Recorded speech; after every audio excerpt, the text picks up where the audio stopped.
도우시는 은혜 가운데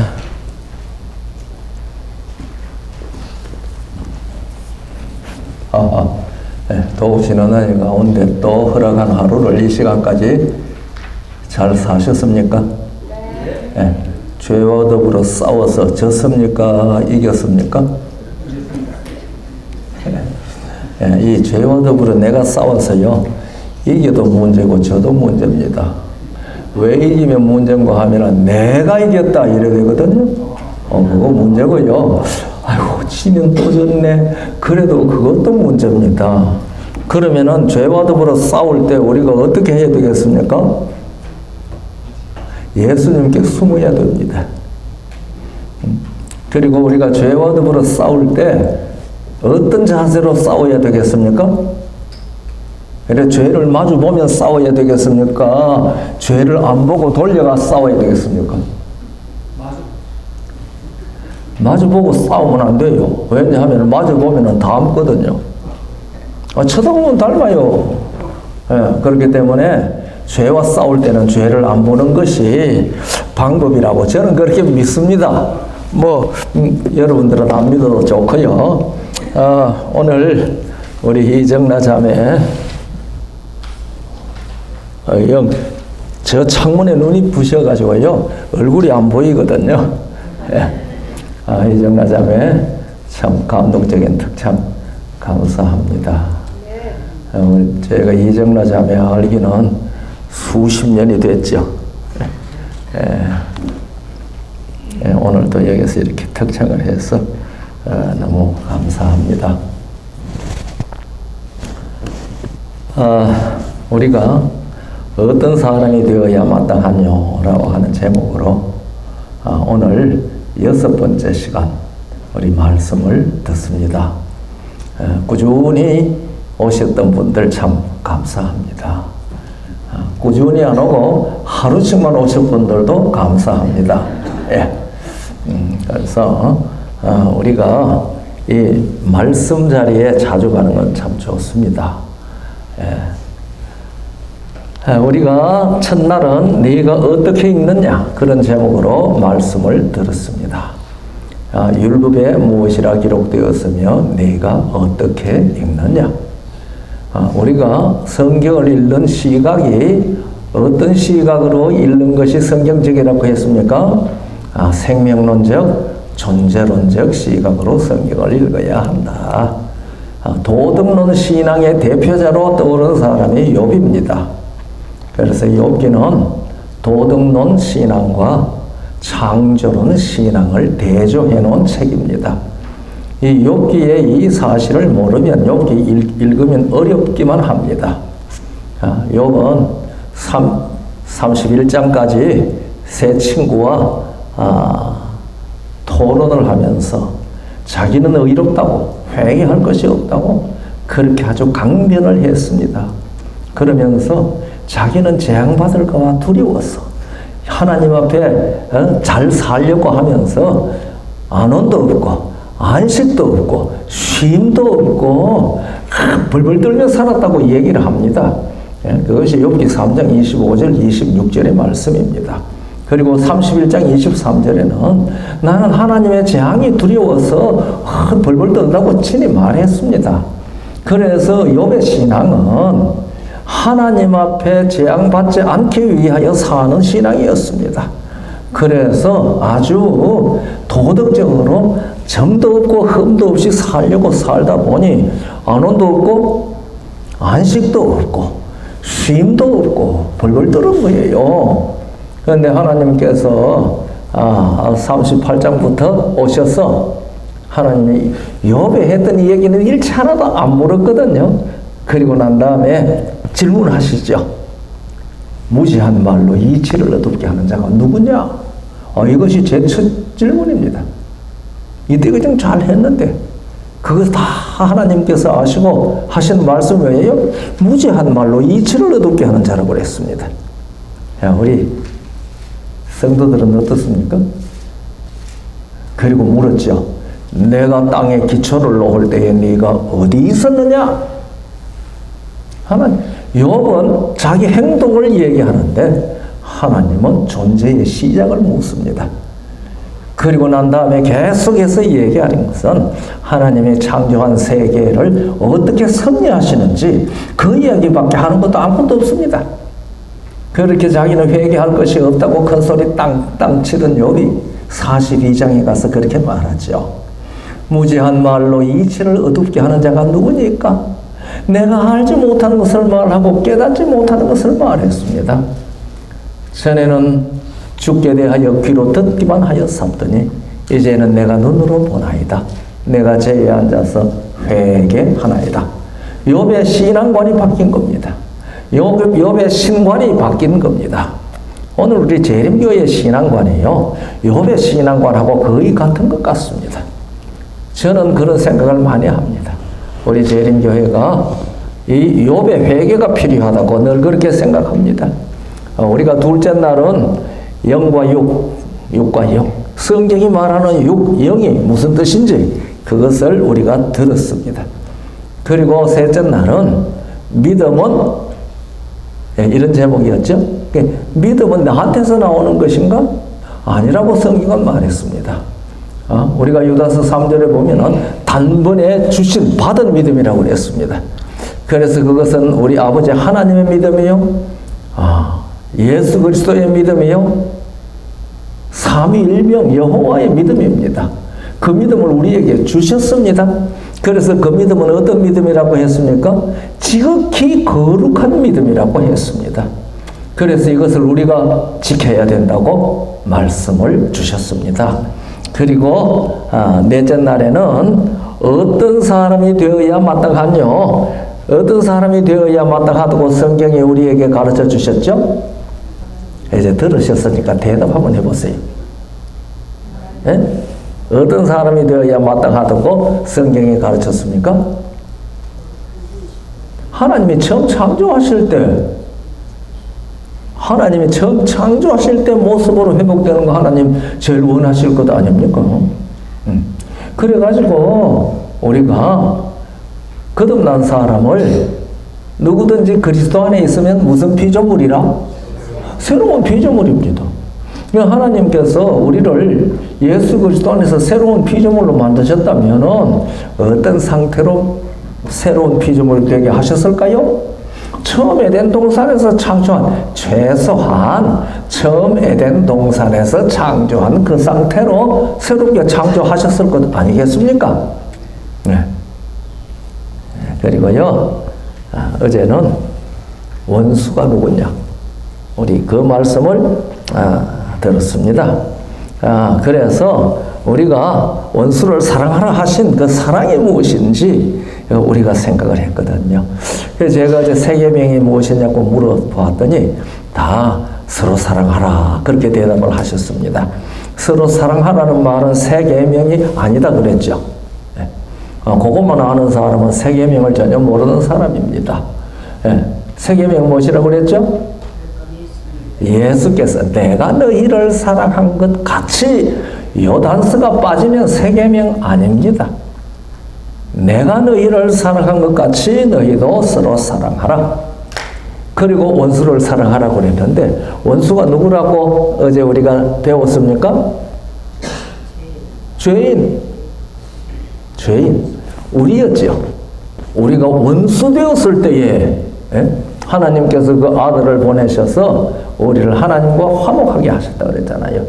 그래서 오늘날 우리가 원수를 사랑하는 가장 좋은 방법이 무엇이라고 제가 말씀을 드렸습니까? 전도. 우리 전도하는 거 누구한테 영원한 생명을 얻으라고 하는 얘기입니까? 생명 없는 죄인들에게 예수 그리스도 안에서 생명을 얻으라고 이 얘기하는 것이 전도 아닙니까? 그게 원수 사랑하는 방법입니다.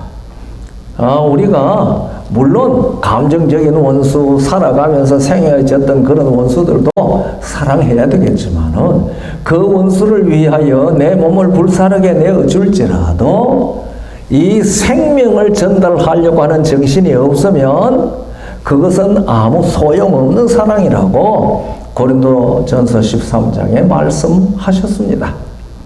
그러니까 우리가 진정으로 사랑이 무엇인지 깨닫고 정말 원수라도 사랑해야 하는 그런 사람이 되어야 되지 않겠습니까? 그래서 우리가 예수의 사랑을 실천한다는 것은 물론 이웃에게, 가족들에게 정말 일반적으로 말하는 감정적인 사랑을 나타내는 것도 당연하지만은 그것은 원수 사랑하는 사랑하고는 조금 차원이 다른 거죠.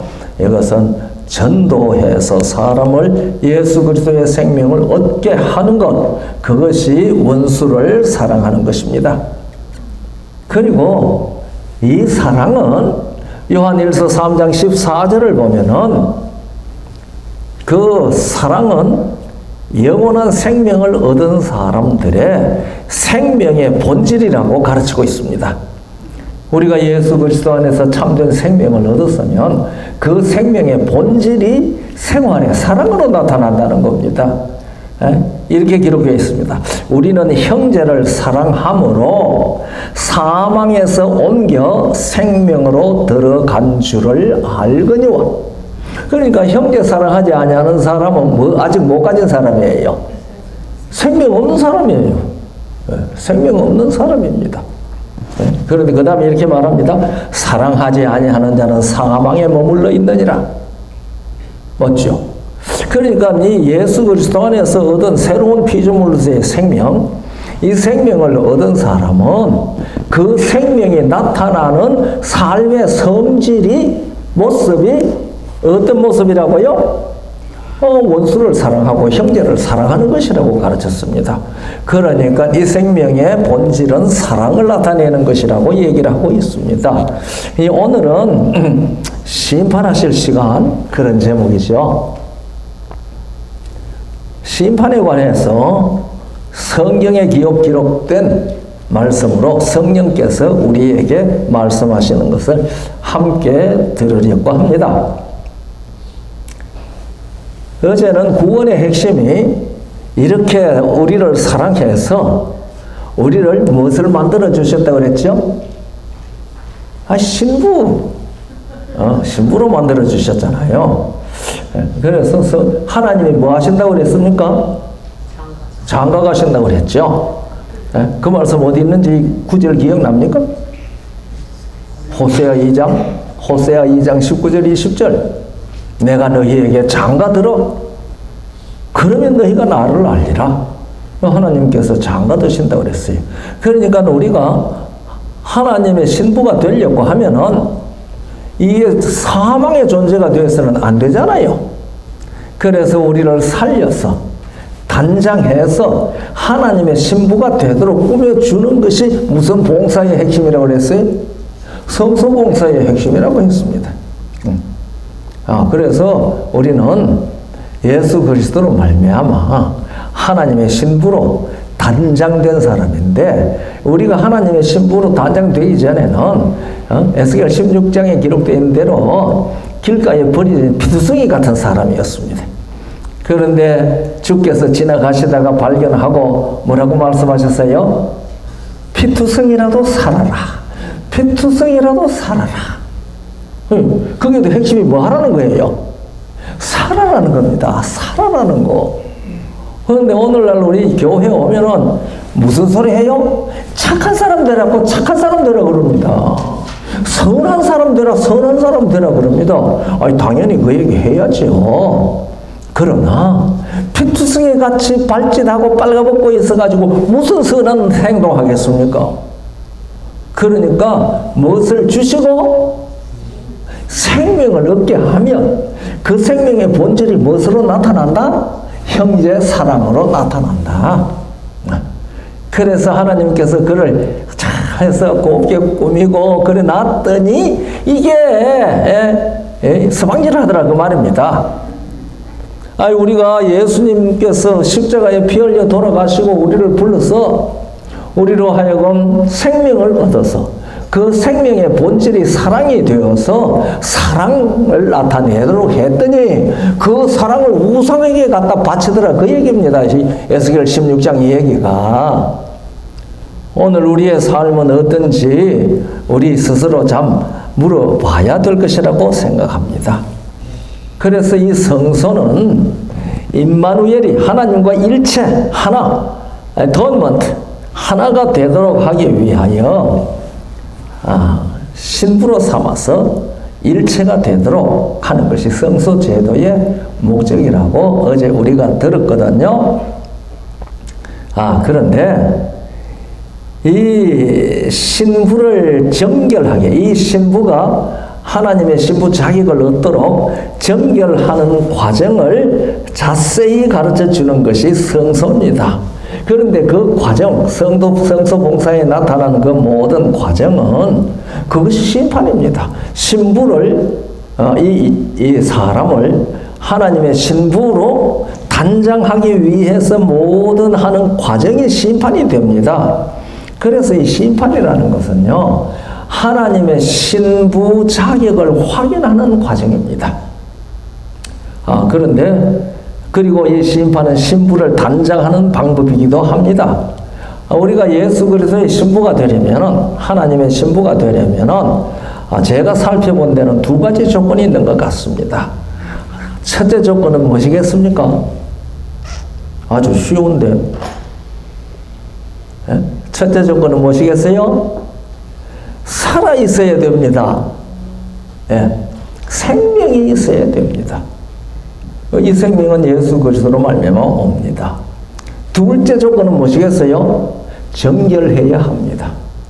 살아있기는 한데 정결하지 않으면 안 됩니다. 그러니까 성경에 나타난 심판은 이 두 가지 사실을 드러내 보여주는 것이 핵심이라고 저는 그렇게 깨닫습니다. 그래서 살았나 죽었나 그것을 묻습니다. 정결하냐 부정하냐 그것을 묻습니다. 그래가지고 이 성소에서 매일 하는 속죄 봉사는 우리는 속죄 봉사라고 생각을 하죠. 맞죠? 속죄 봉사는 심판 봉사입니다. 나는 날마다 죄인이라고 앞에 가서 고백하고, 그리고 거기에 대해서 그래 너 죄인 맞다. 그러나 나에게 와서 고백했으니까 너를 용서한다. 그거 심판 아닙니까? 그러니까 이 속죄 봉사가 심판 봉사라고 별로 생각들을 안 하는 것 같아요. 자꾸 거기는 예수의 십자가와 사랑 그 얘기만 합니다. 맞죠? 거기 틀린 말은 아닙니다. 그러나 성소에서 하는 이 속죄 봉사는 날마다 하는 심판 봉사라고 하는 사실을 우리는 알아야 합니다. 우리가 민수기 16장 46절로부터 48절 민수기 16장은 고라 무리들의 반역이 기록되어 있는 장입니다. 그래서 그 반역이 이루어졌는데요. 그때 그 지진이 나가지고 모두 다 죽고 고라 무리에 들어갔던 사람들도 거기에 갔다가 막 죽고 그랬죠. 그래서 모세가 아론에게 급히 명합니다. 향로를 가지고 회중에게로 달려가서 속죄하라 그랬습니다. 속죄하라. 여기에 민수기 16장 47절 아론이 모세의 명을 따라 향로를 가지고 회중에게로 달려간즉 백성 중에 연병이 시작되었는지라 이에 백성을 위하여 속죄하고 그 다음 말 48절 죽은 자와 산 자 사이에 섰을 때에 연병이 그치니라. 제가 이 말씀을 보고 심판의 핵심이 뭔지 깨달았습니다. 하나님의 심판은 죽은 자와 산 자를 갈라놓는 겁니다. 그러니까 그 심판날에 하나님께서 우리에게 집중적으로 보시는 것은 우리가 생명을 가진 자냐 생명이 없는 자냐 그거 살피는 겁니다. 왜? 하나님은 무슨 하나님이시니까요? 산자의 하나님이시니까요. 우리가 그거 봤죠? 마가복음 12장 27절 하나님은 죽은 자의 하나님이 아니고 산자의 하나님입니다.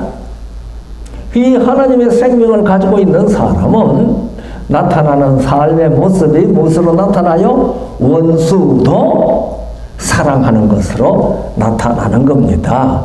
그런데 우리 성도들 사이에 사랑이 없으면 성도들이 서로 원수가 아니라서 사랑이 없습니까? 제 질문이 좀 이상합니까?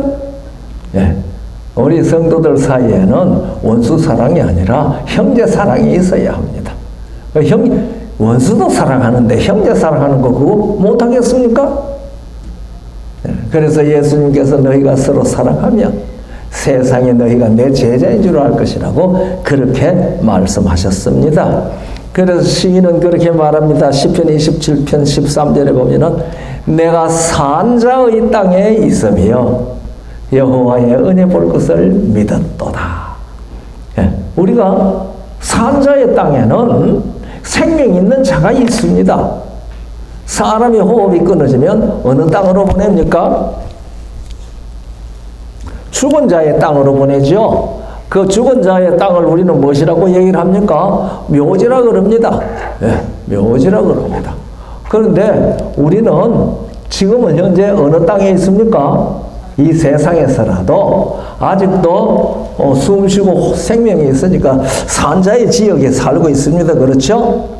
그런데 사람이 말이죠. 호흡이 딱 끊어져가지고 여기에 벌렁 들어 누워가 죽어가 있으면은 아이고 잘 쉬시오. 그럴 겁니까? 어디로 보내야 돼요? 죽은 자의 땅으로 보내야 됩니다. 그런데 무덤에 가가지고 묻을 낳고 말이지 땅을 다 팠는데 살아가 벌떡 일어나면 어디로 데려와야 됩니까? 산자의 땅으로 데려와야 됩니다. 그런데 시인은 그렇게 말합니다. 내가 산자의 땅에 있으며 여호와의 은혜 볼 것을 믿었도다. 산자의 땅. 지금 우리는 죽은 자의 땅에서 살아갑니다. 그러니까 겁나지요. 참 희한해요. 산자가 죽은 자의 지역에 가면은 겁이 나요. 희한하잖아요. 우리 박 목사님 밤중에 공동묘지 좀 가봤어요? 무섭죠. 그런데 말이야, 깜깜한 밤중에 공동묘지 그거 뭐만 있는데? 죽은 자가 있고 무덤 봉분밖에 없는데 그게 가놓으면 괜히 어서 하가지고 추워요. 희한하잖아요. 제가 가끔 그거 생각합니다. 왜 죽은 것들밖에 없는데 산자가 그곳에 가서 벌벌 떠느냐? 오늘날 이 세상의 모습이 그렇습니다.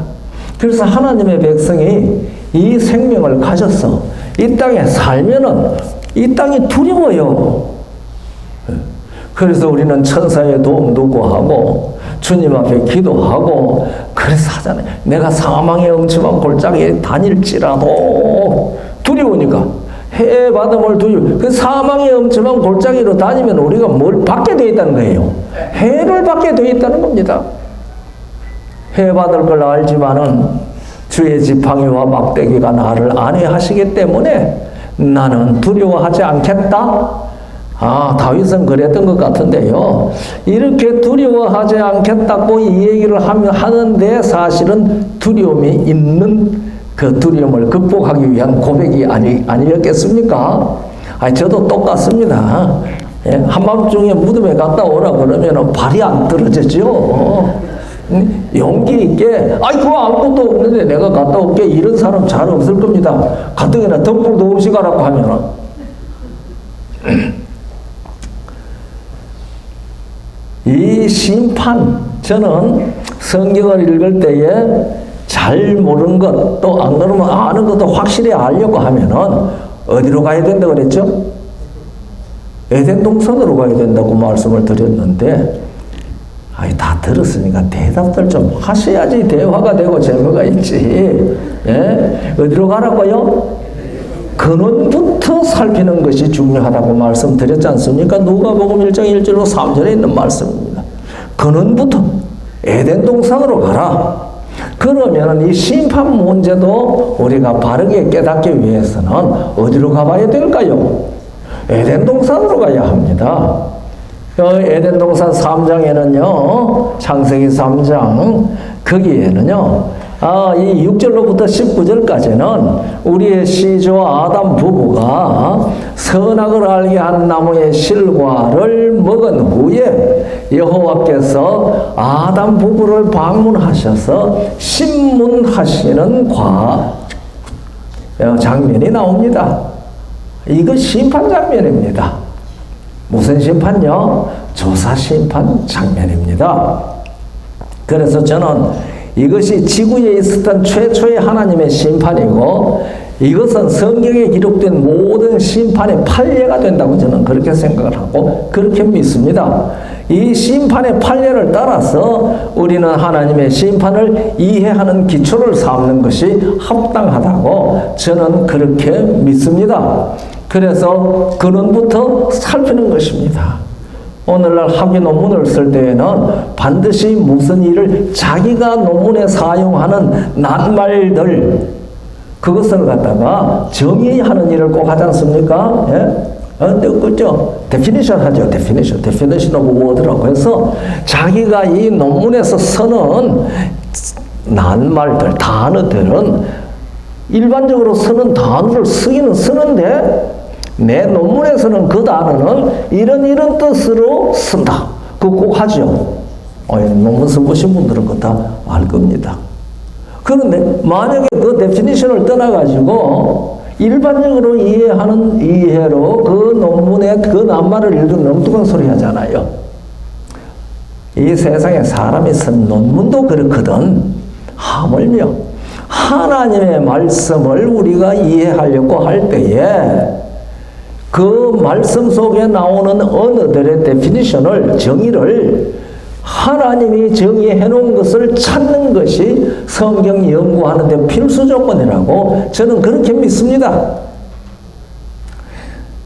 그래서 심판을 볼 때도, 심판에 대한 연구를 할 때도 창세기 3장에 나타난 하나님께서 아담 부부를 불러놓고 그것도 누구도 있어요?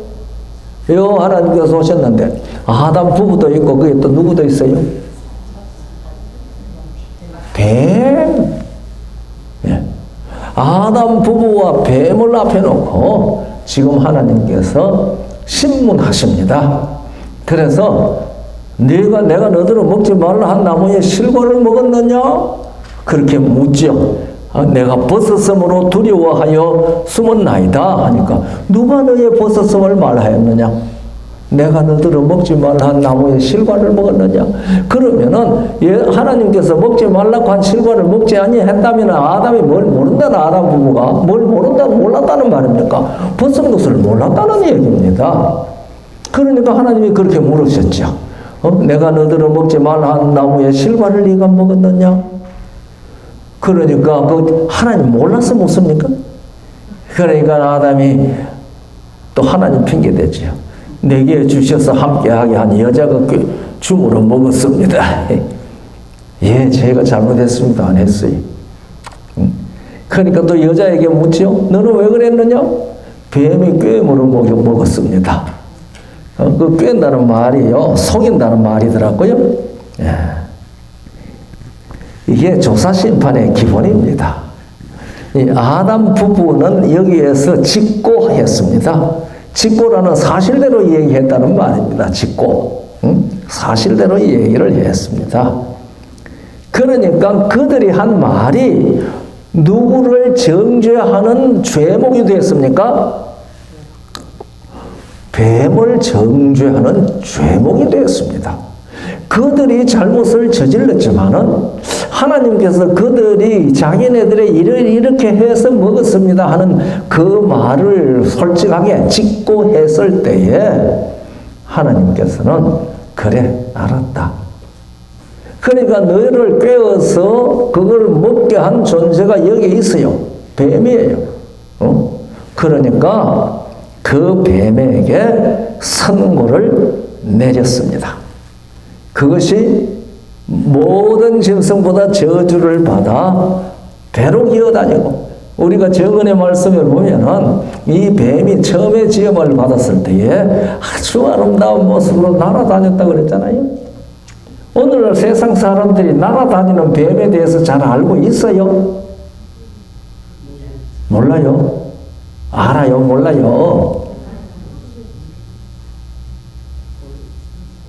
다 누가 알아요? 하고 대답했나? 몰라요. 잘 알아요. 날아다니는 뱀을 세상 사람들이 무엇이라고 말해요? 용. 그 용도 날아다니는 뱀이지 않습니까? 네. 그런데 어떤 우리 재림교회를 비판해 놓은 글을 읽어봤더니요, 안식교인들은 태초에 뱀이 날아다녔다고 얘기한다. 이게 이단 아니면 하는 소리 아니다. 그러더라고요. 아니, 그러니까 자기네들이 모르는 얘기를 하면서 그런 얘기하는 사람을 무엇이라고 자꾸 얘기해요? 이단이라고 얘기해요. 이단이라고. 아니, 모르는 사람이 빡빡 우기면은요, 아는 사람이 져요. 옛날에 그런 말이 있지 않습니까? 서울 안 가본 사람이 서울 가본 사람마다 서울 얘기하면 누가 이긴다고요? 안 가본 사람이 이겨요. 하도 빡빡 우기니까요. 응? 네. 날아다니는 뱀은 지금도 사람들이 알고 있습니다. 그렇기 때문에 이 선지자를 통해서 우리에게 태초에 뱀이 아름다고 날아다녔다. 여러분들 용 그림 보면 아름답게 그려놓았습니까? 얼마나 아름답게 그려놓았습니까? 그래서 그런 그림자가 아직도 사람의 의식 속에 있는 것 같아 보입니다. 그런데 날개 떨어지고 날아다니지 못하고 배로 이어다니고 흙을 먹고, 그래서 또 오늘 과학자들은 말합니다. 뱀이 흙 먹어요? 뱀이 흙 먹고 살아요? 아니잖아요. 그게 또 그러죠. 성경은 말이지 정황모호해서 틀린 것이 하나도 없다고 그러는데 이게 엉터리지 이게 뭐가 안 틀린 거냐 또 그런 얘기 합니다. 그 우리가 어떻게 대답해야 되겠어요? 그런데 저는 이런 대답들을 성경 속에 찾아야 되거든요. 그런데 그 다음에 읽어보면 하나님께서 아담에게 이렇게 말합니다. 땅이 너를 인하여 뭘 받았다? 저주를 받았다. 그러니까 뱀이 흙을 먹으라고 하는 것은 무슨 흙을 먹게 되는 거예요? 저주받은 흙을 먹는 겁니다. 그러니까 너는 저주를 받아 배로 기어다니고 흙을 먹는다는 얘기는 저는 그 말씀에 의해서 저주의 저주로 산다는 뜻으로 이해합니다. 이 저주받은 흙을 먹으니까 또 저주받는 거 아닙니까? 그래서 너는 종신토록 흙을 먹는다라고 하는 얘기는 저주 속에 산다.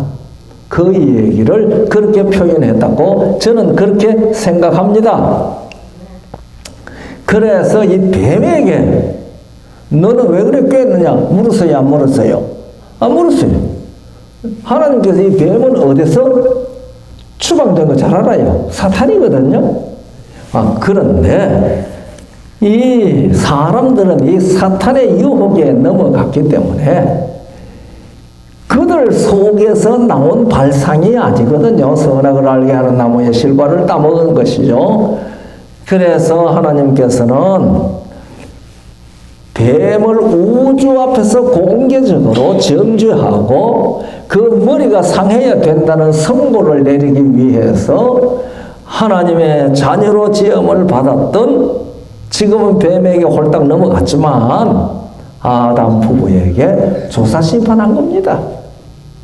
그렇게 조사 심판을 한 다음에 선고는 누구한테 했어요? 뱀한테 했습니다. 그러니까 오늘날 우리에게 있는 선고, 조사 심판의 선고도 같은 현상이라고 이 창세기의 근원부터 심판의 모습을 살필 때에 우리는 알 수가 있습니다. 우리가 다니엘서 7장에 보면은 9절로부터 하늘의 보좌를 베풀고 책들이 펴져 있고 천천만만 천사들이 옹유되어져 있는데 거기에서 심판하는데 책을 펴놓았다 그랬지 않습니까? 아마 그 심판이 거기에 나오는 아람어로 딘이라는 말이 아닌가 싶은데요. 지금 제가 좀 그러네요. 그런데 똑같은 말이 21절, 22절에 가면은 무엇이라고 번역되어 있는 거 아시죠? 신원이라고 번역되어 있습니다. 그러니까 이 작업불에 대한, 사탄에 대한 정죄는 하나님의 백성들에 대한 무엇이죠? 하나님의 백성들에 대한 신원입니다. 신원. 그러니까 아담 부부에게 신문을 해서 그들이 고백을 하게 한 것은, 그것은 아담 부부에 대한 신원입니다. 억울함을 풀어주는 것 신원이지 않습니까? 이게 조사 심판의 핵심입니다. 왜? 창세기 3장에 나타난 사실을 볼 때에 우리들은 그것을 확신할 수가 있습니다. 그렇기 때문에 우리가 사망에서 생명으로 옮긴 진정한 그리스도인이 되면은 뭘 못하는 사람이 됐다고요? 제가 어제 말씀을 드렸는데, 그제 죄를 짓지 못하는 사람이 됐어요. 죄를 짓지 못하는 사람. 만약에 우리가 죄를 지으면은 우리는 죄에 거하는 사람들. 한번 들어보세요. 요한일서 3장 5절로부터요. 그가 우리 죄를 없이 하려고 나타내신 바 된 것을 너희가 아나니, 우리 죄를 없이 하려고 나타나셨어요. 그에게 죄가 없느니라. 예수님에게는 죄가 없어요. 그 안에 거하는 자마다 범죄하지 아니하나니. 예수님 안에 있는 사람은 뭘 안 해요? 범죄하지 않아요. 범죄하지 아니하나니. 범죄하는 자마다 그를 보지도 못하였고 그를 알지도 못하였더니라. 야, 엄중한 말씀입니다. 예? 자녀들아, 아무도 너희를 미혹하지 못하게 하라. 너 죄인들 죄 짓는다고 그 소리 못하게 하라는 거 아닙니까? 우리가 만약에 죄를 지으면은요, 우리는 마귀에 속한 자입니다. 이렇게 얘기하죠. 자녀들아, 아무도 너희를 미혹하지 못하게 하라. 의의를 행하는 자는 그의 의로우심과 주님의 의로우심과 같이 의롭고. 8절, 죄를 짓는 자마다 마귀에게 속하나니 마귀는 처음부터 범죄함이니라. 하나님의 아들이 나타나신 것은 마귀의 일을 멸하려 하심이니라. 그런데 우리가 예수 그리스도를 믿고 예수 그리스도 안에서 물과 성령으로 거듭나서 하나님의 생명을 얻었는데 우리는 누구에게 속한 자가 아니에요? 마귀에게 속한 자가 아니잖아요.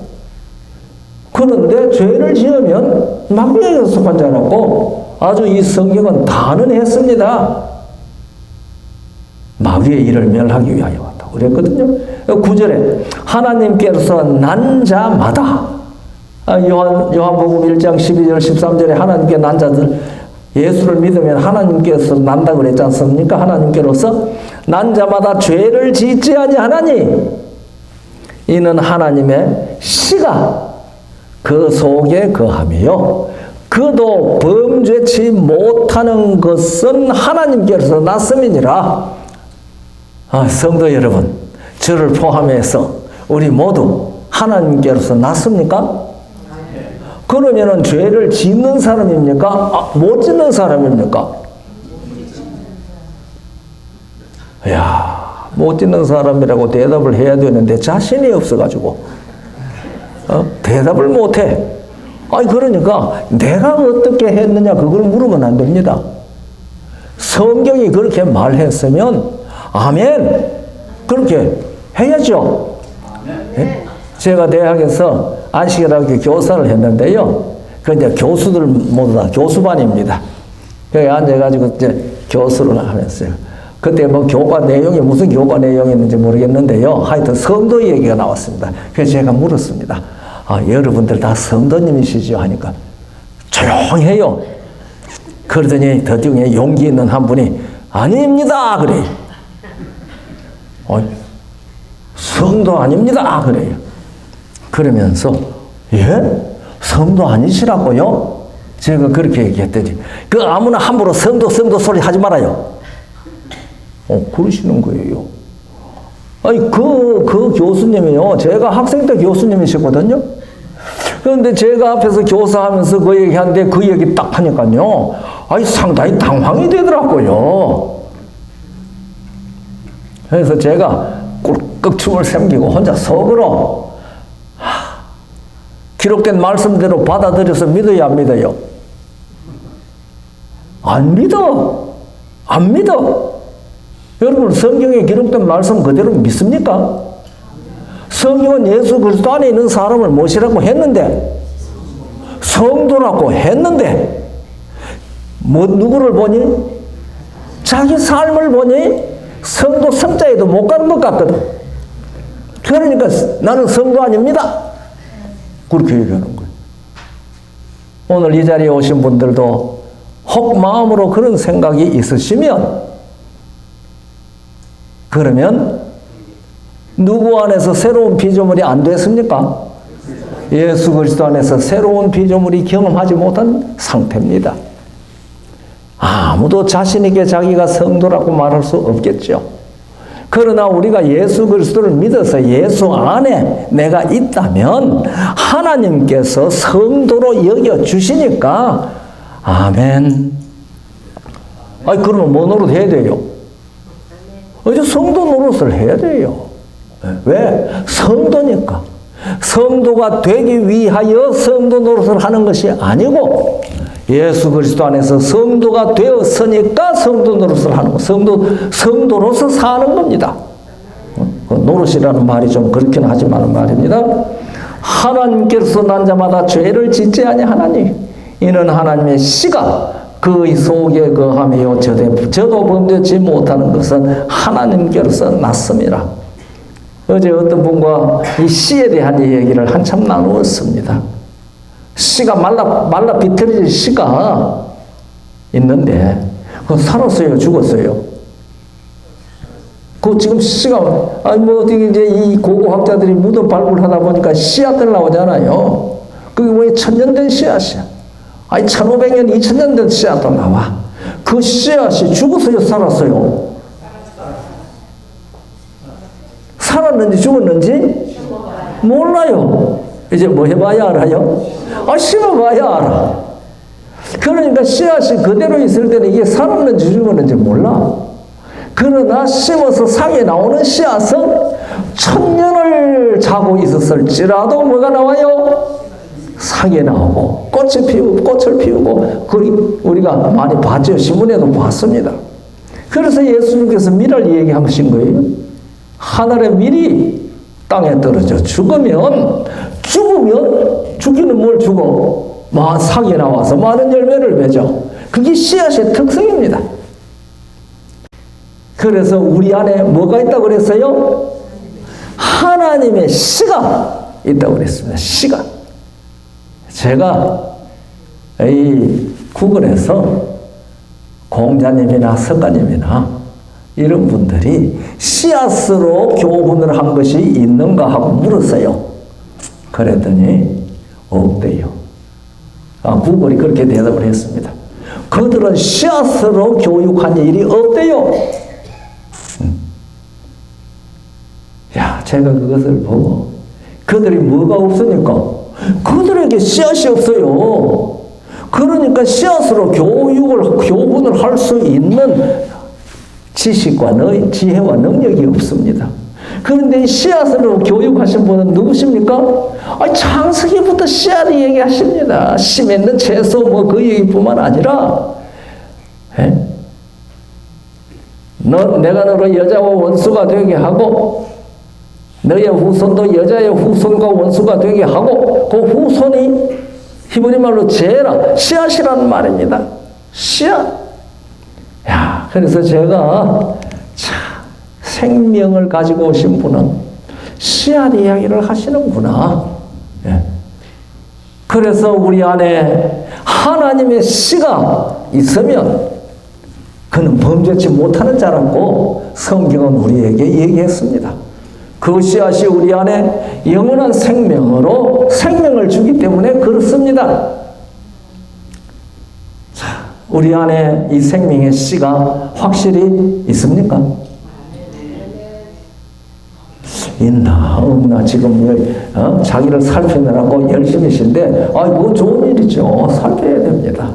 그래서 내게 정말 그 씨가 있는지 확인할 필요가 있습니다.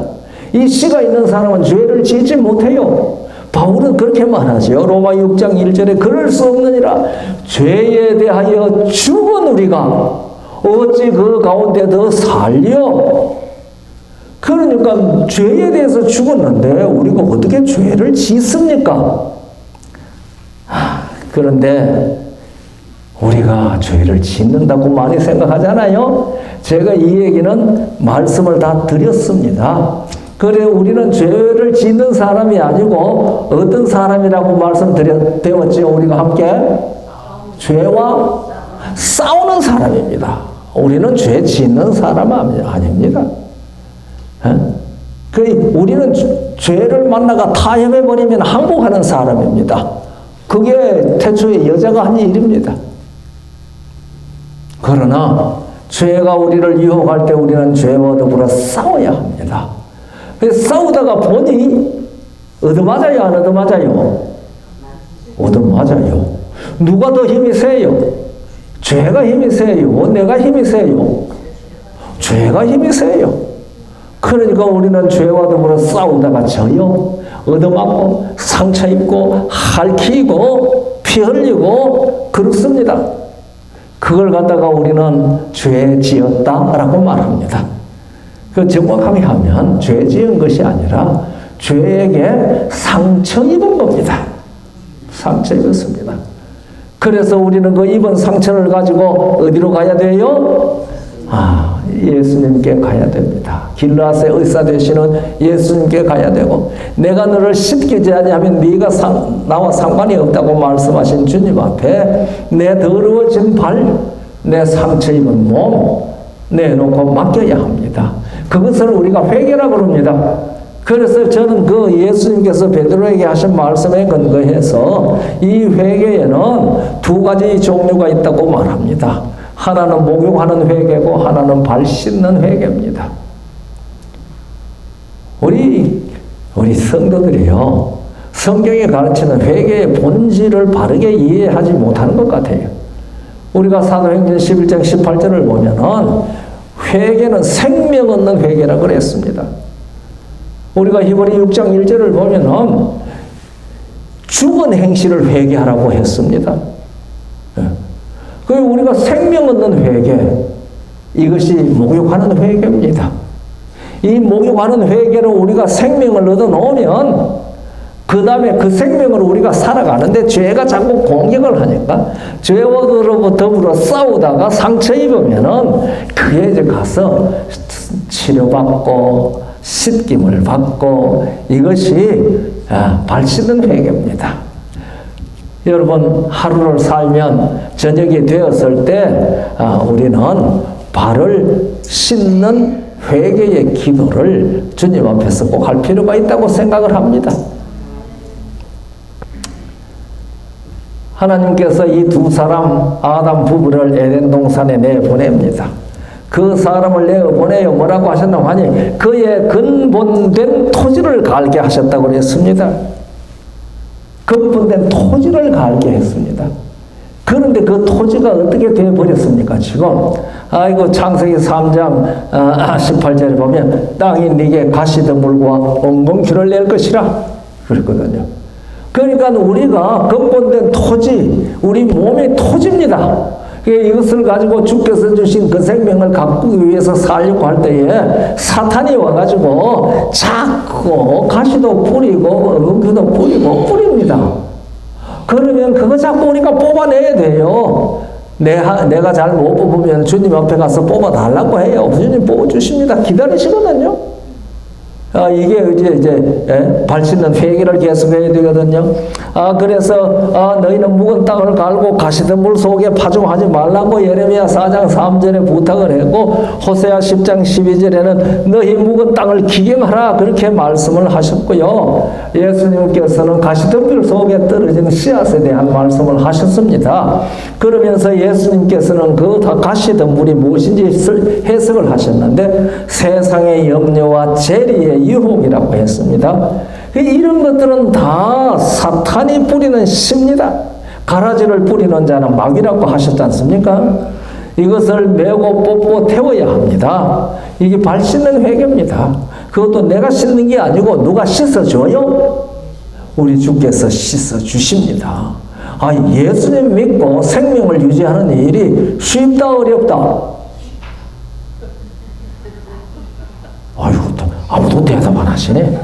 여러분이 입을 모아서 쉽다 소리 하면 얼마나 좋아요. 그런데 쉽다는 생각이 안 드시나 봅니다. 자, 씻어주시겠다, 치료해 주시겠다, 그렇잖아요. 우리 주께서 피 흘리도록 싸워주셨겠다, 얼마나 좋습니까? 그리고 예수님께서는 이미 목욕한 자는 발밖에 씻을 필요가 없도록 깨끗하다.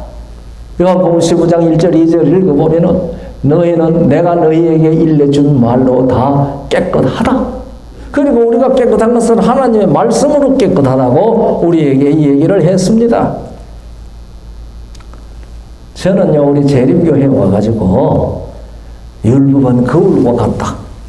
그래서 그것은 우리가 뭐 어떻게 씻어야 될 것을 보여주고 가르쳐주지만 씻어주지는 못한다. 그런 얘기를 많이 들었습니다. 여러분도 들었죠? 아마 듣기도 하고 가르치기도 하고 했을 겁니다. 저는 그걸 들으면서 이거는 거울의 기능을 하나만 얘기한다고 느꼈습니다. 근데 싹 씻은 다음에 거울 앞에 가면 뭐라고 해요? 또 씻으라 그래요? 예? 너 뭐하다? 깨끗하다. 그래서 이 율법은 우리의 허물을 지적할 뿐만 아니라 예수 그리스도 안에서 참으로 씻음을 받았을 때에는 율법이 우리에게 뭐라고도 말하는 겁니까? 너 깨끗하다고도 말한다고 저는 그렇게 믿습니다. 그게 거울의 기능이지 않습니까? 제가 탈무드를 봤는데요. 이건 뭐 탈무드가 아니고, 멀빈 토페어라고 하나, 랍비가 써놓은 탈무드를 봤는데요. 거기에 꿀뚝 청소하는 두 청소년이 얘기가 나옵니다. 여러분들도 아마 읽어보셨을 거예요. 두 사람이 꿀뚝 청소를 했어요. 그 어떤 청년이 랍비를 찾아가가지고, 제자로 삼아 주십시오. 나 탈무드 배우겠습니다. 그래. 너 탈무드 배울 수 있도록 준비가 됐느냐? 예, 준비 많이 했습니다. 그러면 내가 너한테 물을 테니까 대답 한번 해봐라. 두 소년이 꿀뚝 청소를 했다. 그런데 꿀뚝 청소하고 나와보니 한 소년 얼굴은 새까맣고 한 소년 얼굴은 아무 끄름에 안 묻었다. 그러면 누가 세수하겠느냐? 그렇게 물었어요. 누가 세수하겠느냐? 그러니까 당연히 그럼 묻은 사람이 세수하지요? 그랬거든요. 그러니까 틀렸다. 안 묻은 사람이 세수한다. 왜냐? 이 그릇 묻은 사람은 상대 얼굴 보니 하나도 안 묻었어. 그러니까 지 얼굴도 안 묻은 줄 알아. 그런데 안 묻은 아이는 상대방 얼굴을 보니 새카매. 그러니까 지 얼굴도 새카만 줄 알아. 그래서 흰놈이 가서 세수한다는 거예요. 참 그렇겠네요. 그러니까 가서 더 공부하고 오라고 그랬어요. 제자 되려면은. 그래가지고 또 가서 한 일주일 후에 또 왔습니다. 아버님, 이제 일주일 동안 연구하고 왔습니다. 그래. 그럼 내 너한테 하나 물어보자. 두 소년이 꿀뚝 청소를 했다. 그런데 한 놈은 하얗고 한 놈은 새까맣게 끄름에 묻었다. 누가 세수하겠느냐? 이번에 용기 있게 대답할 거 아니겠어요? 예, 그럼 안 묻은 사람이 세수합니다. 틀렸다. 예? 두 놈이 같은 꿀뚝 청소했는데 어떻게 한 놈 얼굴에는 끄름이 안 묻었겠단 말이냐? 그래서 제자가 못했답니다. 재미있죠? 이게 탈무드가 주는 교육 방법이라고 그래요. 예. 성도들은 죄를 짓지 못하는 사람이라고 성경이 말하는데, 그래도 우리는 자꾸 내가 죄를 짓는다고 생각하면서 의기소침해집니다. 다른 얼굴들 바라보면서 나도 저렇겠지. 아니야. 다른 사람들이 날 쳐다보면은 어떻게 보겠나. 이런 생각 잘 들어가요. 우리 재림 성도들이요, 이 사회에서 살아가면서 우리의 모습에서 누구를 보게 해야 되는데, 예수님을 반사해야 되는데, 궁창에 확실한 지응인 달같이, 햇빛처럼 비치지는 못할지라도 달빛만큼은 비춰야 된다 이 말입니다. 시편 89편에 나오는 말이죠. 37절에 궁창에 확실한 증인 달같이 영원히 경고케 하셨도다 그 말씀 나옵니다. 그러니까 우리는 궁창에 확실한 증인 달같이, 우리가 계시록 12장에 보면은 해를 옷 입은 여자가 그 발밑에 달이 있습니다. 그것은 다른 햇빛을 반사하는 겁니다. 하나님의 백성들은 걸어 다니면서 말로 빛을 증거하는 반사빛들이 되어야 된다는 것이 그 계시가 우리에게 가르쳐지고 있습니다. 우리가 히브리 12장 4절을 보면 너희가 죄와 싸우되 아직 피 흘리기까지는 대항치 아니했다는 말씀이 있는데 우리는 피 흘리기까지 싸우신 분이 누구예요? 예수님이세요. 예수님. 그래서 우리는 예수님 안에 있으면 덕보지요. 공짜로 이겼습니다.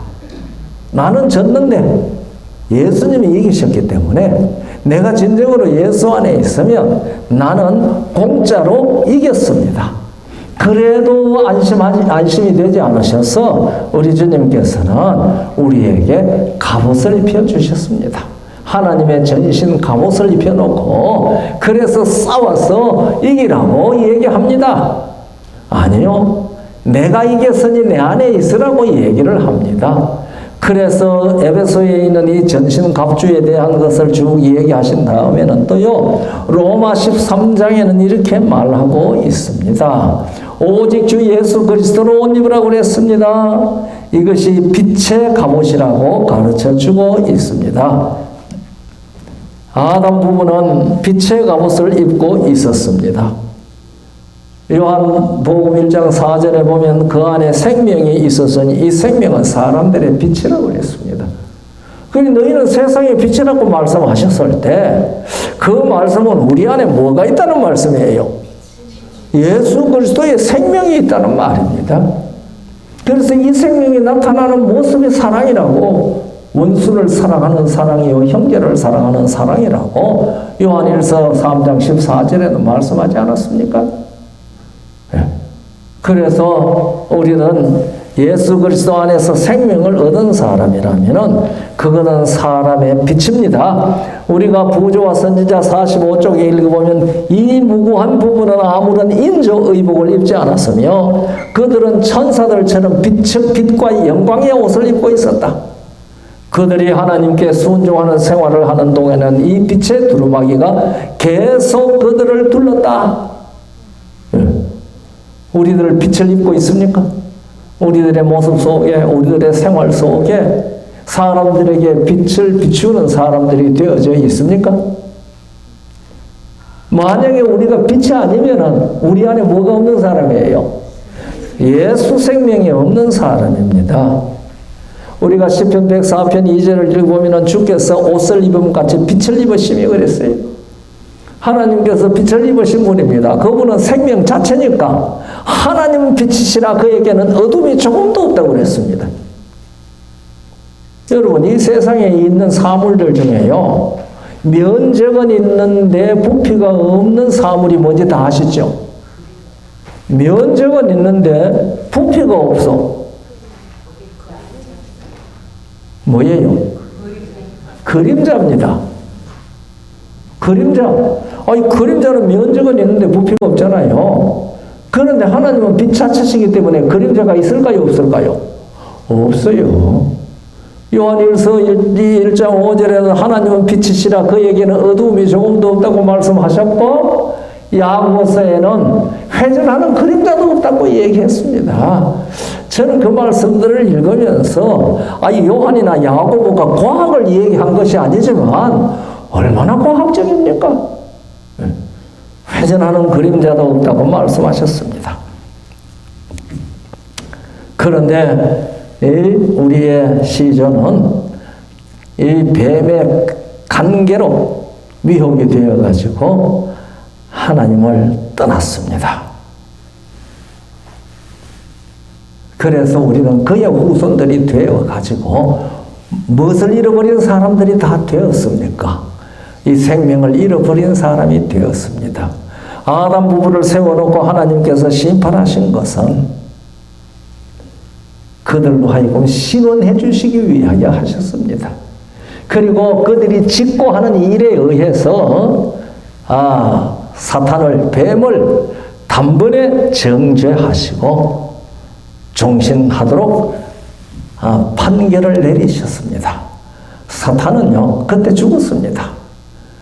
우리가 히브리 2장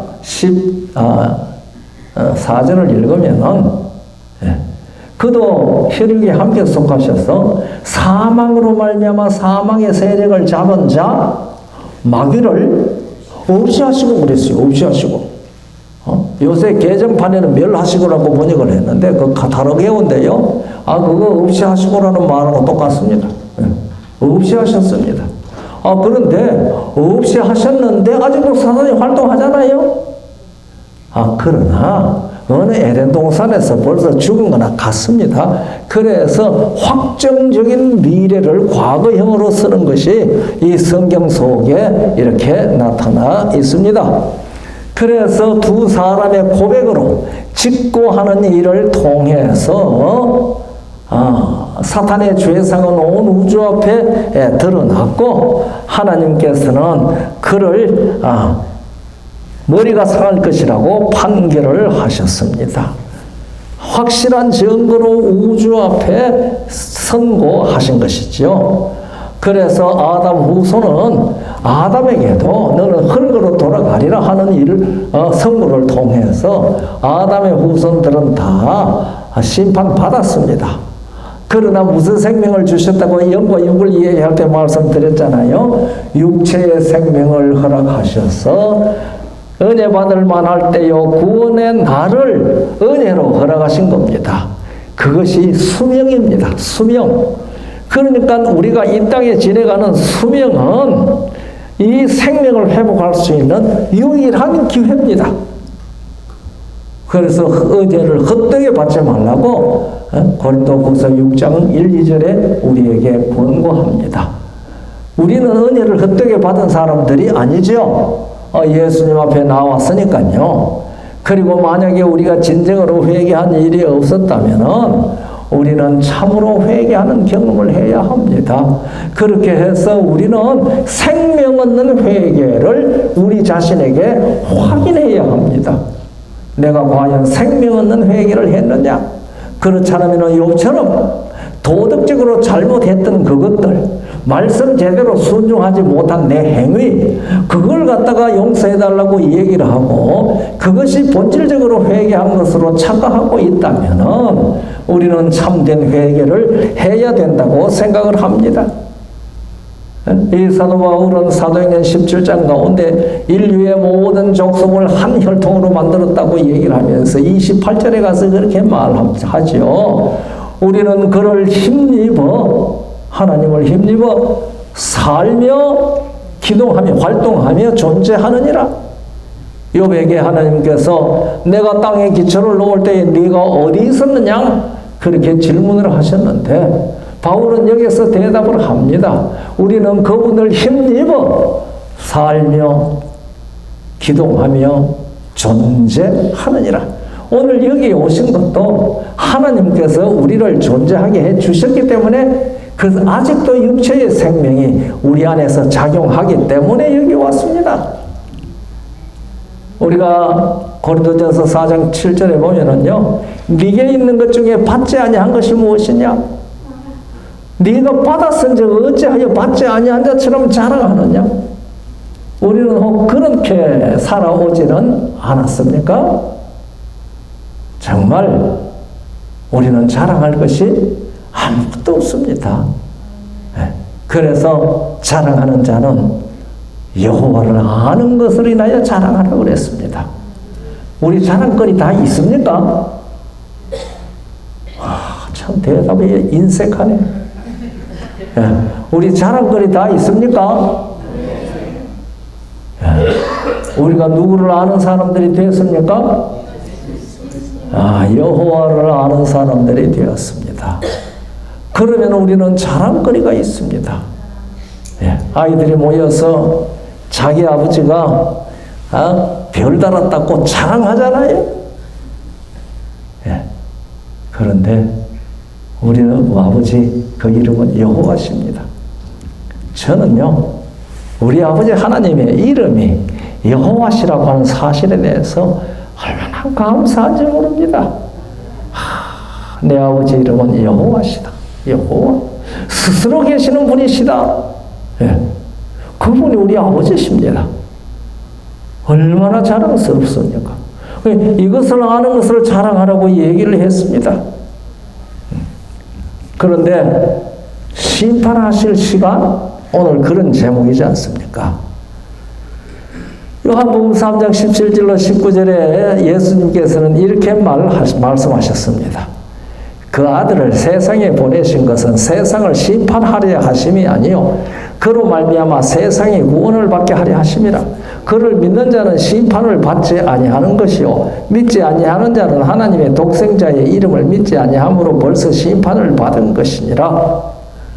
그래서 어떤 사람이 그러죠. 하나님께서 심판 안 하신다고. 여기 이 말씀 가지고 그러죠.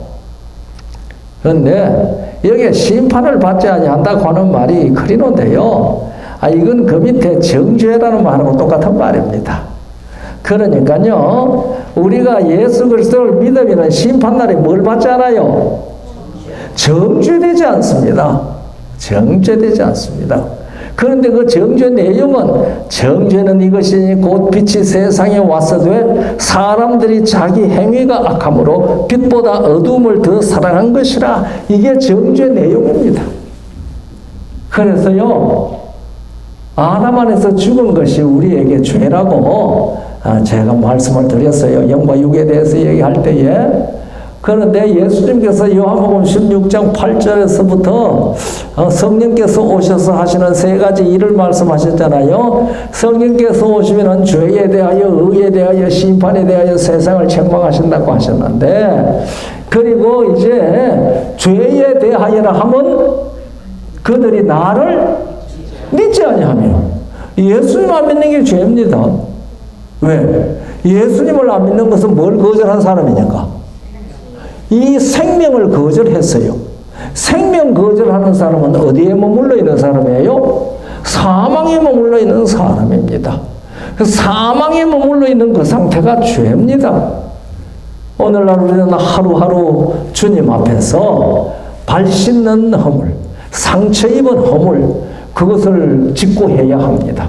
아담 부부가 우리 아버지 하나님 앞에 직고했듯이요. 그런데 로마 14장 10절에 네가 어찌하여 내 형제를 판단하느뇨? 어찌하여 내 형제를 업신여기느뇨? 우리가 다 하나님의 심판대 앞에 서리라. 심판대. 고린도후서 5장 10절 이는 우리가 다 반드시 그리스도의 심판대 앞에 드러나 각각 선악간에 그 몸으로 행한 것을 따라 받으려 함이라. 심판대. 이거 다 심판대가 나와 있습니다. 여기에 이 심판대라고 하는 말이요, 배마입니다. 배마. 이 배마가 뭔고 하면은요, 운동 경기할 때에 심판이 서는 자리 있지 않습니까?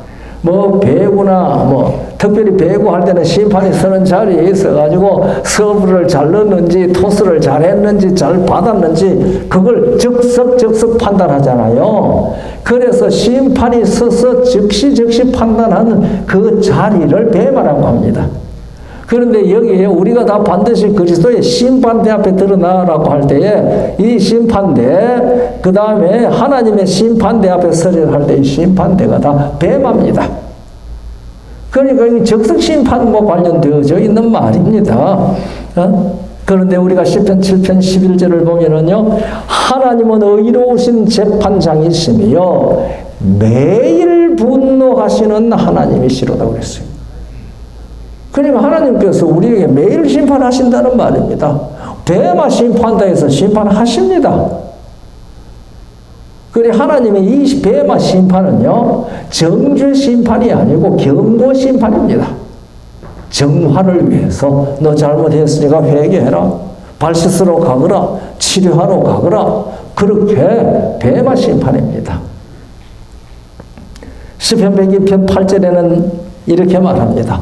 아침마다 내가 이 땅의 모든 악인을 멸하리니 죄악 행하는 자는 여호와의 성에서 다 끊어지리로다. 아침마다 악인을 멸할 겁니다. 그러니까 이건 매일의 심판입니다. 그러니까 우리도 지은 죄, 때 묻은 것, 상처 입은 것, 만약에 우리가 진정으로 회개해서 참으로 생명을 가졌다면 말이죠. 우리는 이 배마 심판에서 지적되는 대로 곧장 가서 씻고 치료받고 해야 됩니다. 네. 제가 예전에 한번 말씀드린 것 같은데, 나도 예배당에 나가는 교회 다니는구만. 그렇게 말하는 분한테, 선생님, 교회 다니는 것만 가지고 예수 믿는 것 아닙니다. 제가 그렇게 얘기를 했거든요. 그 어떤 자리에서요. 그건 뭐요? 예, 예수를 참으로 믿으려면 회개해야 합니다. 회개? 아니, 내가 70평생 넘도록 살았는데, 다른 사람 해롭게 한 일이 없는데, 회개는 무슨 회개를 해요? 그러시더라고요. 그 자녀들은 우리 재림교인인데요. 이 어른은 지금 우리 재림교회 안 나오는 거예요. 그 자녀들이 하도 교회 가자고 하니까, 그 자기 집에서 한 10분 걸어가면은 있는, 그 계신 교회당에 이제 나가기 시작했대요. 그래서 자기 교회 다닌대요. 이거 교회 갔더니 말이지, 한 30명쯤 모이는데, 만날 거 여부라고 거두대. 예. 아니, 내가 가만히 보니까 말이지, 교회도 돈이 필요하기는 하겠더라고. 왜 그 운영을 하려면 돈이 필요하잖아. 그래서 나 몇 푼 안 되지만 나도 조그만씩 보태주고 있어. 이러시더라고요. 어른 참 잘하십니다. 그런데 교회에 나가는 거 그것과 예수 믿는 거 아닙니다. 그럼 뭐요? 회개해야 합니다. 그러니까 이 양반 정색을 하고 그러시는 거예요. 그래서 회개는요, 잘못한 것을 용서해달라고 회개하는 것이 예수 믿는 회개가 아닙니다. 그럼 뭐요? 차라리 잘못한 것이 있으면 회개하기가 쉽지요. 왜? 잘못한 것이 있으니까. 그런데 예수 믿는 회개는 내 인생관, 내 도덕관, 내 생활관, 내 윤리관, 이 모든 것들이 사람들에게 사표가, 선생의 표준이 될 만큼 사표가 될 만하다 할지라도 그것이 성경의 사상과 일치하지 아니하면 그거 다 버리고 성경의 사상을 받아들이는 게 그게 회개입니다. 또 그게 어디 쉽소? 그렇게 얘기를 했어요. 안 쉽지요. 안 쉽지만은 그렇게 해야 합니다. 신발 벗어야 돼요. 이거 하지 아니하고 교회 나오는 건 이거 교인이지 그리스도인 아닙니다. 교인이지 성도가 아닙니다. 우리는 성도입니까? 교인입니까?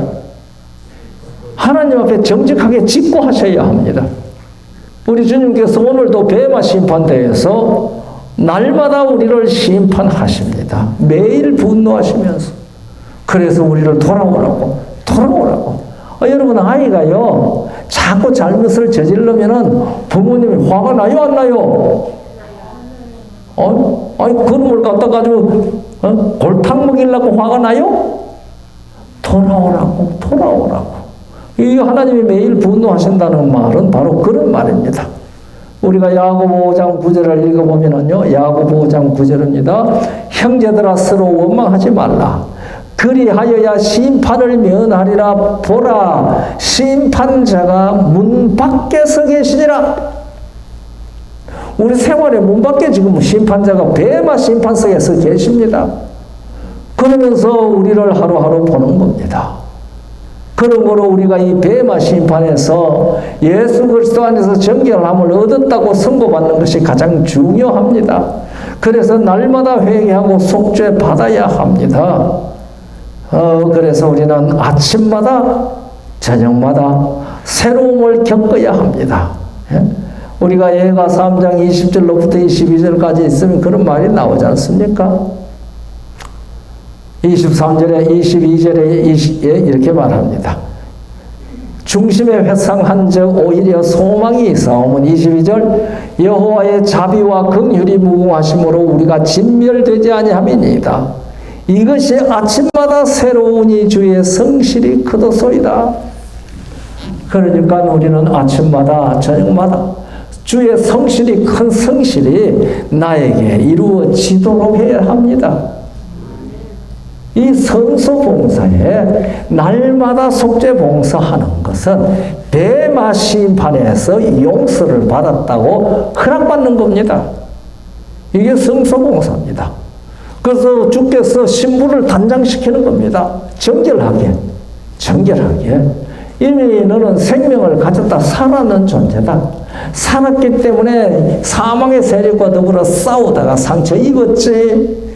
오늘아 내가 너를 용서해서 정결하게 해준다. 이거 속죄봉사입니다.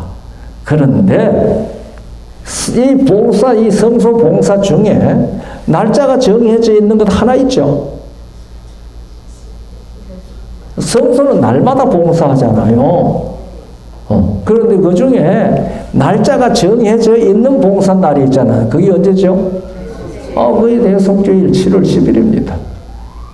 그러면은 영원한 심판에 있어서도 심판하실 날짜가 정해져 있는 것을 이 속죄일 봉사의 날짜 정해져 있는 것으로 우리에게 가르쳐 준 겁니다.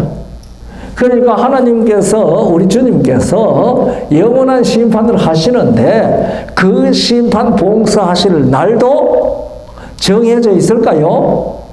정해져 있죠. 정해져 있습니다. 당연히 정해져 있습니다. 그 정해져 있는 날이 어느 날인지 우린 다 알죠. 2300주야까지는 그때에 성소가 정결하여 지리라고 하는 말씀으로 그 날이 정해져 있다는 것을 우리에게 가르쳐 줍니다. 그런데 우리가 계시록 14장 6절 7절 읽어보면은요, 이 세 천사가 날아가는데 이 첫째 천사가 큰 음성으로 가라되 하나님을 두려워하며 그에게 영광을 돌리라. 이는 그의 심판하실 시간이 이르렀다고 그랬어요. 그 정해져 있지 아니하면 심판하실 시간이 이르렀다고 말하겠습니까? 정해져 있지 아니하면요. 그러니까 정해져 있으니까 심판하실 시간이 이르렀다고 우리에게 말씀을 해 주셨습니다.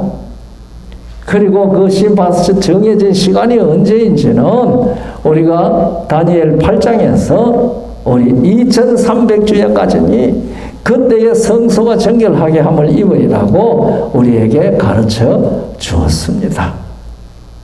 우리가 이 다니엘 10장에 나오는 대로요, 심판을 베푸는 데 책들이 피어놓였습니다. 이 다니엘 7장에 나오는 이 장면을 조사심판 장면이라고 우리는 그렇게 알고 있습니다. 그렇게 가르쳤고 그렇게 배웠습니다. 그런데 이 조사심판의 대상이 누구예요? 피고가. 이 조사심판의 피고가 누구예요? 성도들? 성도들은요, 참고인들입니다. 작은 불입니다. 이 조사심판의 피고는 작은 불입니다. 여기 그랬잖아요. 불이 강처럼 흘러 그 앞에서 나오며 그에게 수종하는 자는 천천히요 그 앞에 시위하는 자는 만만이며 심판을 베푸는데 책들이 피어놓였더라. 그때 내가 그 큰 말하는 작은 뿔의 목소리를 인하여 주목하여 보는 사이에 짐승이 죽임을 당하고, 여기에서 심판의 대상이 큰 말하는 작은 뿔이라고 성경이 우리에게 이렇게 지적하고 있습니다. 그런데 우리는 책들을 펴놓고 심판을 하는데 그 심판 대상이 나라고 자꾸 생각을 해요. 자, 그 에덴 동산에서 하나님께서 심판을 하시는데 그 심판의 주 피고가 누굽니까? 뱀입니다. 그러면 아담 부부는 뭡니까? 그 뱀을 정죄하기 위한 증인들입니다. 오늘날 모든 성도들은 조사심판에 있어서 우주적인 사탄의 정죄를 위하여 서 있는 증인들입니다. 증인들. 그래서 누구 때문에? 사탄 때문에 우리가 뭘 했어요? 공격을 받아서 상처투성이가 됐습니다. 그러니까 좀 이거 억울한 거 풀어주세요. 우리 예수님께서도 누가복음 18장에서 그렇게 말했지 않습니까? 그 밤낮 부르짖는 것을 성도들의 그 반낮 부르짖는 소리를 듣고 기다리시겠느냐? 속히 신원해 주지 않겠느냐? 그렇게 하셨잖아요. 왜? 만날 상처 있거든. 얻어맞아가 주여 터지고 끓기고 금방 세수하고 나갔는데 다 더러운 것 갖다 묻히고 이거 못 살게 굴어. 그러니까 우리 하나님 앞에 직고합니다. 이것 좀 신원해 주세요. 이거 좀 신원해 주세요. 그래서 우리 주님 그거 다 들으시고 이제 그렇게 한 자 뱀에게 선고를 내리듯이 이거 선고하는 겁니다. 그런데 왜 어떻게 그 선고를 하느냐? 그 심판 자리에 13절에 7장 13절에 보면은 인자 같은 이가 하늘 구름을 타고 와서 예적부터 항상 계신 자에게 나와 그 앞에 있도 된다 그랬죠? 이거는 우리 주님께서 심판석에 앉기 위하여 온다고 저는 그렇게 배웠습니다. 모르겠습니다. 목사님들 어떻게 들었는지는 저 잘 모르겠습니다. 그런데 이 장면 가만히 보면은요, 어디하고 같은 거 하면은, 로마서 8장 33절, 34절하고 같아요. 이 로마서 8장 33절에 보면은, 하나님께서 의롭다 하신 자를 아무도 정죄하지 못한다고 그랬죠. 그리고 34절에 가보면은, 예수 그리스도께서 그 옆에 계시는데, 그렇게 나오죠. 제가 이 절수를 안 적어놔서 정확하게 얘기를 안 됐네요. 제가 이 성경 구절을 안 적어놨거든요. 우리가 이 로마서 8장 한번 좀 읽어보면 좋겠습니다. 누가 너희 하나님의 택하신 자들을 송사하리요? 의롭다 하시니는 하나님이시니 누가 정죄하리요? 그 다음에 죽으실 뿐 아니라 다시 살아나시는 그리스도 예수시니 그는 하나님 우편에 계신 자요 우리를 위하여 간구하시는 자시니라. 그러니까 지금 하늘 구름을 타고 예적부터 항상 계신 이가 있는 보좌 앞으로 이 우리 주님께서 나오십니다. 그래서 거기에서 우리를 위하여 뭐 하시겠어요? 이 로마 8장 34절, 33절 그 장면입니다. 우리를 위하여 죽으셨을 뿐만 아니라 그곳에 나와서 우리를 위하여 신원하십니다. 나의 피, 나의 피. 성도들은요, 예수 그리스도의 핏부림을 받기 위하여 불려 나온 사람들이라고 베드로전서 1장 2절에 그렇게 기록되어져 있습니다. 우리는 예수 그리스도의 핏부림을 받기 위하여 나온 사람들입니다.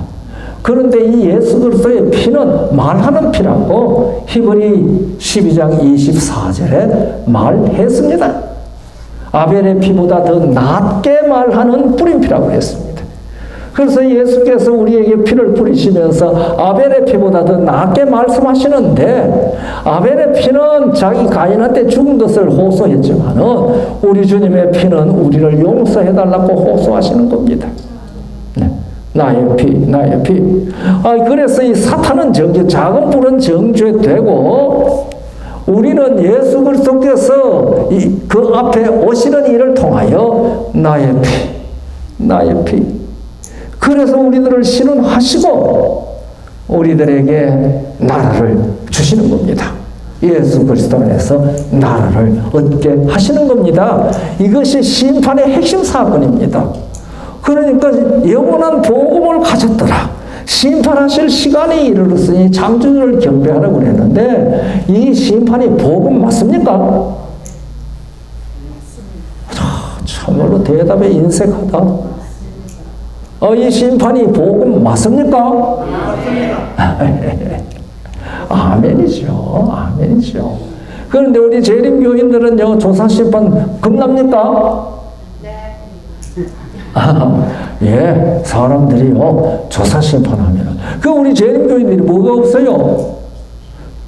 구원에 대한 확신도 없고, 구원받은 데 대한 기쁨도 없고, 꼭 누구같이 예수 믿어요? 욥같이 안식도 없고 안원도 없고 쉼도 없고 하나님의 재앙받을까 심히 두렵다. 그리고 예수 믿으면 이것은 생명의 주님을 믿음으로 생명을 받은 그 믿음이 아닙니다. 우리가 사도행전 17장 31절을 보면은요, 이는 정하신 사람으로 하여금 천하를 공의로 심판할 날을 작정하시고, 여기도 심판할 날이 작정되어 있다고 우리에게 가르쳐 주었습니다. 그리고 베드로전서 4장 17절에도 하나님의 집에서 심판을 시작할 때가 되었다고 그렇게 가르쳐 주었습니다. 그런데 이때는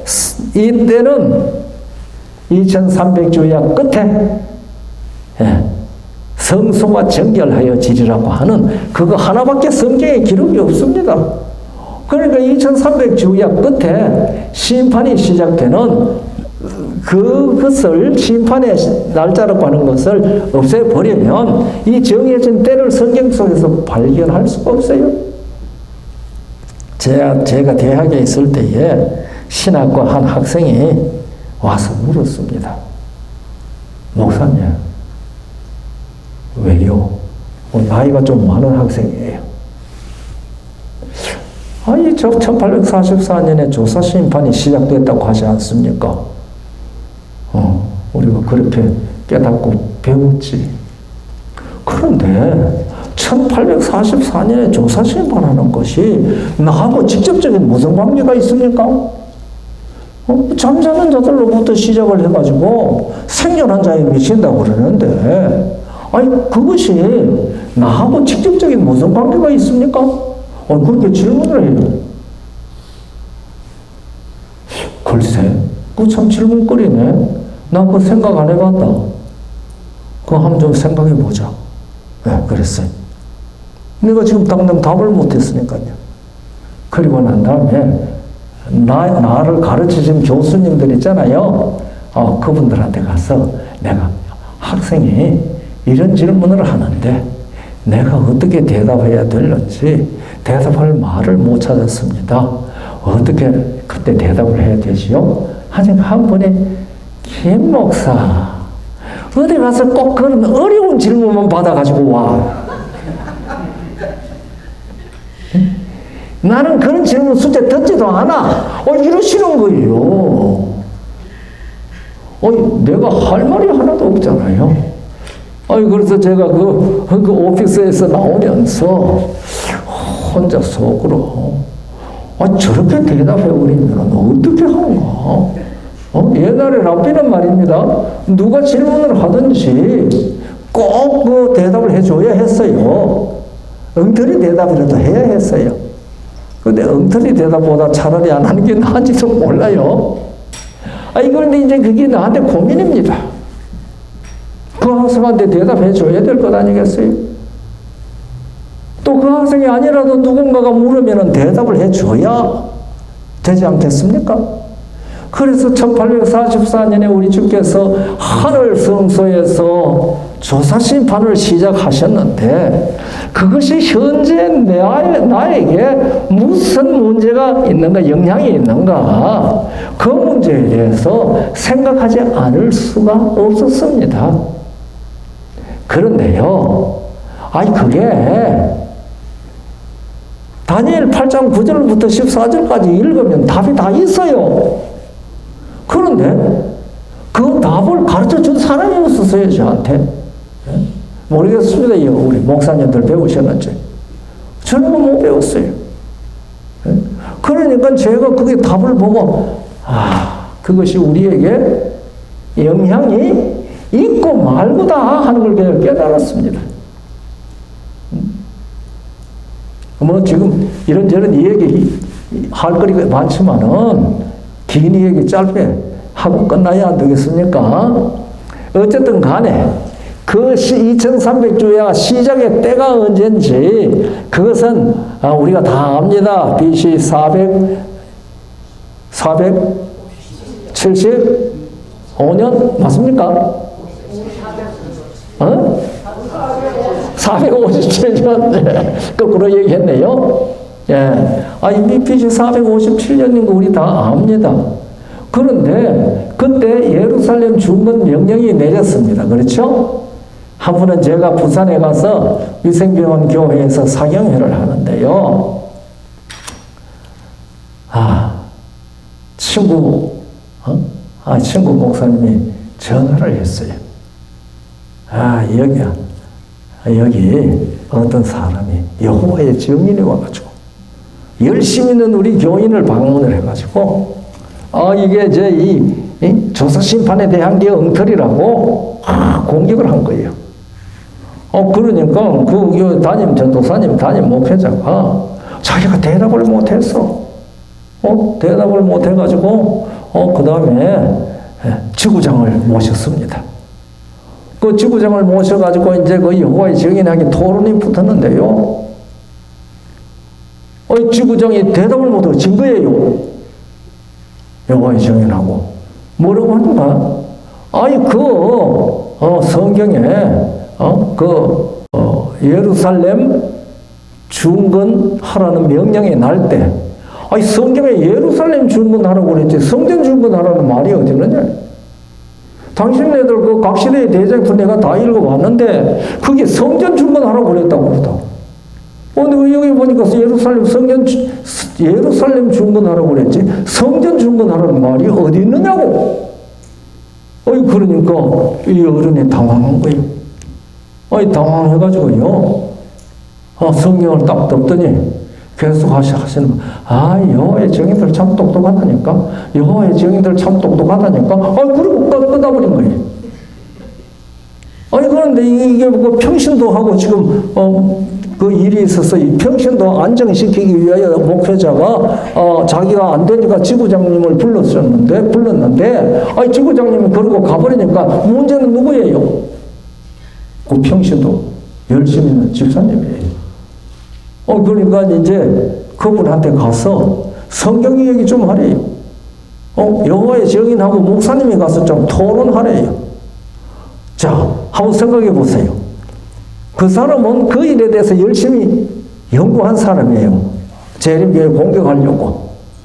근데 저는 갑자기 얘기했잖아요. 그래 가서 이제 그래서 이보시오.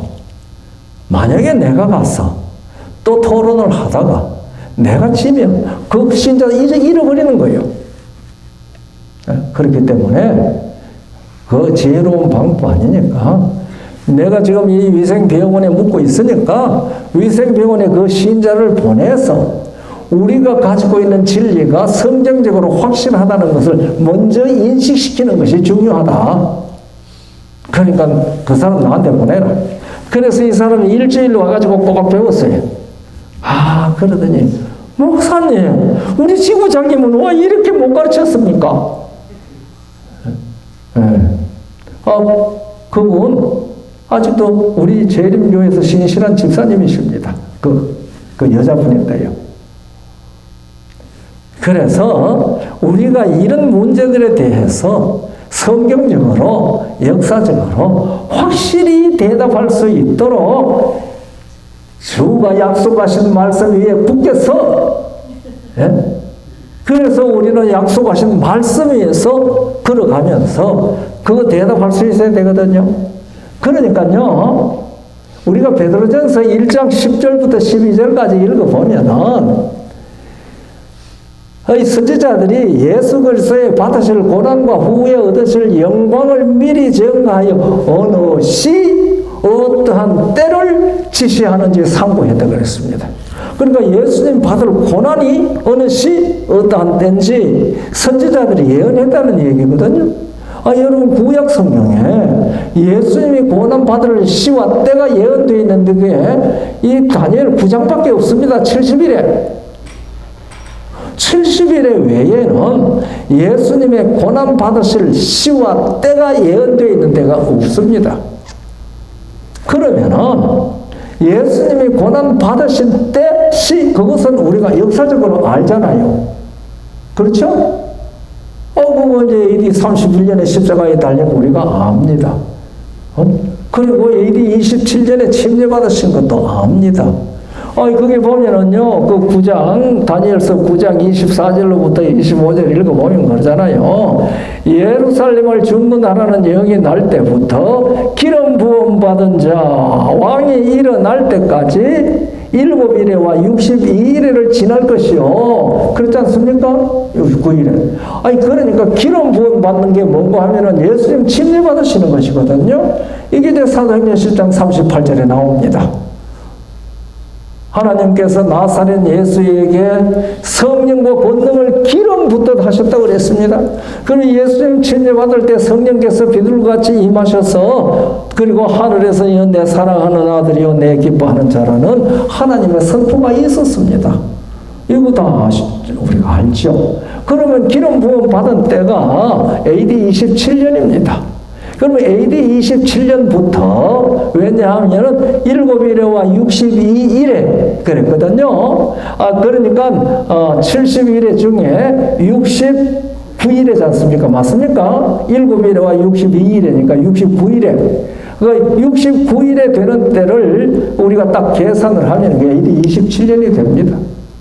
그럼 AD 27년부터 이제는 역산 해올려 가는 거예요.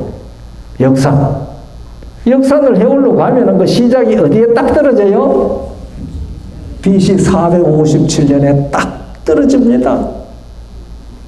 그래서 우리가 베드로전서 1장 10절로부터 12절까지 있는 이 말씀은 2300주야의 시작이 역사적으로 어떻게 되는지 성경적으로 설명할 수 있는 아주 중요한 키 구절이라고 저는 그렇게 믿습니다. 그런데 이제 제가 이 얘기를 끝내야 될 때가 거의 돼 가는 것 같은데요. 그래서 제가 다니엘 8장을 가만히 읽어보니까요. 2300주에 대한 이 얘기를 우리가 가만히 읽어보니까요. 이렇게 되어 있죠. 그 중 한 뿔에서 또 작은 뿔 하나가 나서 남편과 동편과 또 영화로운 땅을 향하여 심히 커지더니 그것이 하늘 군대에 미칠 만큼 커져서 그 군대와 별 중에 몇을 땅에 떨어뜨리고 그것을 짓밟고 또 스스로 높아져 군대의 주제를 대적하여 그에게 매일 드리는 제사를 제하여 버렸고 그의 성소를 흘렀으며 범죄함을 인하여 백성과 매일 드리는 제사가 그것에게 붙임바 되었고 그것이 또 진리를 땅에 던지며 자의로 자기 마음대로 행하여 형통하였더라. 내가 들은 저 거룩한 자가 말하더니 다른 거룩한 자가 그 말하는 자에게 모두에 이상에 나타난 바 매일 드리는 제사와 망하게 하는 죄악에 대한 일과 성소와 백성에 내어준 바 되며 짓밟힐 일이 어느 때까지 이를고 하며 그가 내게 이르되 2300주야까지니 그때에 성소가 정결하게 함을 입으리라 하였느니라. 우리가 다니엘 7장은요 작은 뿔이 저지른 핵심적 일이 무엇인지 지적합니다. 그것은 때와 복을 변경하는 겁니다. 그런데 이 8장은 작은 뿔의 행사를 좀 더 구체적으로 지적하는데 그것이 세 가지로 요약되어 있습니다. 첫째는 성소를 하는 겁니다. 둘째는요, 타미드, 매일의 봉사. 이거 우리는 매일 드리는 제사라고 했는데, 원문에는 그냥 타미드입니다. 타미드는 매일의 봉사입니다. 매일의 봉사를 폐지하고 자기가 차지하는, 작은 뿔이 차지하는 겁니다. 그리고 셋째는 진리를 땅에 던집니다. 던져서 짓밟습니다. 그러면은 2300주야 끝에 있는 심판에 있어서 이 세 가지가 회복되는 겁니다. 그 뭐죠? 성소가 회복됩니다. 이 지상의 성소가 아니라 하늘 성소에 대한 것을 깨닫게 되는 겁니다. 그래서 거기서 우리 주께서 대제사장으로 봉사하신다는 사실을 알게 되는 거죠. 그리고 그것을 깨달으니까 무슨 문제가 또 되죠? 이게 타미드를 자기가 차지했는데 타미드가 회복됩니다. 매일의 봉사가 주님께로 돌아가도록 회복이 됩니다. 그리고 진리를 땅에 던져서 짓밟았거든요. 그러니까 그 기간에 이 성소 정결을 하기 위한 우리 주님의 봉사가 2300주야 끝에 하늘 성소에서 시작이 되니까 무엇이 회복됐어요? 진리가 회복됩니다. 영혼 불멸설이라든지 제7일 안식일이라든지 이런 것들이 다 회복됐죠. 그것이 조사심판을 1844년에 시작한 것이 이 시대에 살고 있는 우리에게 영향이 있습니까? 이때 이거 안 했으면 이 세 가지가 없어요. 우리 몰라요. 그래서 오늘 개신교인들은요, 전혀 모릅니다. 그러나 우리는 이 심판을 알았기 때문에 우리는 이걸 압니다. 하늘의 성소가 있고, 우리 주님께서 대제사장으로서 우리를 위하여 나의 피로 봉사하신다는 사실도 우리는 알게 되었고, 그리고 매일의 제사, 매일의 봉사가 예수님께 돌려졌고, 아니, 요새 이 가톨릭은요, 매일의 봉사, 신부들이 다 하잖아요. 고해 성사하면 뭐라 그러는지 알지요? 아, 주께서 너의 죄를 사했다 안 하죠. 내가 네 죄를 사했노라 그럽니다. 그래서요, 그 천주교 글을 보면은요, 그때는 신부가 예수님이 대리가 된다고 그랬어요. 그러니까 매일 드리는 봉사를 자기가 차지한 거 아닙니까? 그리고 또 뭐 진리, 땅에 던져 짓밟은 진리가 회복됐습니다. 그래서 오늘날 우리가 제7일 안식일을 지키고 영혼 불멸설이 성경적이 아니라는 것도 깨닫고 성경이 가르치는 대로 진리를 따라 사는 자들이 됐습니다. 그러니까 1844년에 날들을 작정하셔서 심판하신 것이 이 시대에 이 땅에 살고 있는 사람들에게 필요한 겁니까? 제가 그 학생한테 이 대답을 해줘야 하는데요. 제가 이것을 깨달았을 때는 그 친구 학교 졸업하고 나간 뒤에요. 그리고 말이죠. 그 친구가 우리 교회 안에서 목회라도 했으면 좋겠는데 우리 교회에서 나가버렸어요. 엉터리래요. 엉터리. 우리가 가르치는 그 진리가 엉터리래요. 왜? 바르게 못 깨달으니까요. 예, 심판하실 날. 이게 우리는 매일 뱀마 심판을 통해서 정결함을 항상 받고 시험을 받고 고침을 받고 그리고 2300주야 끝에 정해진 그 날에 드러낸 진리를 따라서 충성하는 일을 통해서 신원을 받고 그날 주께서 우리에게 나라를 주신다고 선포할 것입니다. 여러분, 우리 그 자리에 함께 있으면 꼭 좋겠죠? 네, 우리 그 자리에 꼭 함께 만나기를 간절히 바랍니다. 저도 그 자리에 꼭 있기를 날마다 기도합니다. 정말 오늘 긴 시간 이렇게 앉으셔서 참 졸지도 않고 초롱초롱하게 들으셔서 너무 감사합니다. 지금 매일 그러시네요. 내가 1시간 반씩 하는데요. 오늘은 지금 2시간 했습니다. 그런데 여러분들이 지금 다 듣고 있어서 제가 우리 주님께 감사하고 여러분들께도 감사합니다. 제 생각으로는 이번 기간 동안에 우리가 함께 들었던 성령이 교회들에게 하시는 말씀, 함께 들었던 이 내용들은 우리 재림교인들이 반드시 기억하고 깨달아야 할 내용이라고 저는 그렇게 생각을 합니다.